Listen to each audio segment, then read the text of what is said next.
plus en plus de films d'animation sur la mémoire sortent sur les écrans. Bientôt, c'est Michel Hazanavicius avec la plus précieuse des marchandises. Bref, ce sont des projets qui se multiplient pour raconter l'histoire des survivants. Bande dessinée, Shoah et transmission, c'est un sujet d'Ava Mergy, montage Lou Viandier. C'était dans les années 70 des courts-métrages obscurs, connus des seuls habitués du festival d'animation d'Annecy.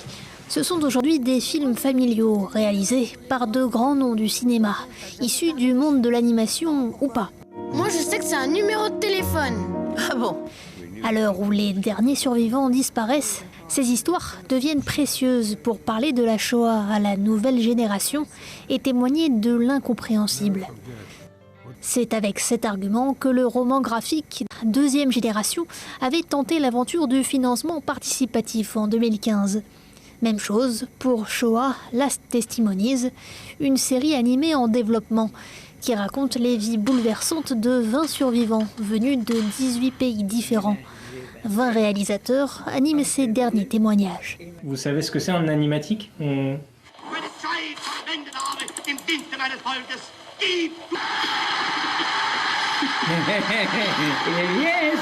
L'animation, nouveau vecteur de transmission. 78 ans après la rafle des enfants d'Isieux, des étudiants de l'école Émile Cole donnent vie à leur projet inachevé de lanterne magique. Ivan Tsaravitch et autres personnages folkloriques sortis des dessins sur papier pour enfin s'animer dans des courts-métrages. Vous savez certainement que notre école est extrêmement sélective. Il y a la fâcheuse question de votre race. Dans le film Charlotte, présenté au Festival d'Annecy, ce sont les centaines de gouaches de Charlotte Salomon, peintes un an avant sa déportation vers Auschwitz, qui prennent vie. Un biopic animé narré par Marion Cotillard. Le réalisateur Michel Hazanavicius travaille aujourd'hui à l'adaptation d'un conte sur la Shoah, écrit par Jean-Claude Grimberg. L'histoire d'un couple de bûcherons qui trouve un enfant juif jeté d'un wagon à bestiaux pour lui offrir une chance de vivre.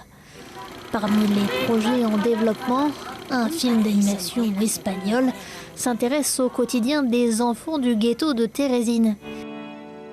Tendre, sombre, émouvant ou poétique, l'animation aura permis à de nombreux jeunes auteurs de mettre des images sur une partie de leur histoire familiale restée taboue, aux documentaristes de combler une absence ou montrer l'immontrable avec des images dessinées. À qui parles-tu, Anne? Quelque part entre la fiction et le biopic, les longs métrages prennent le relais.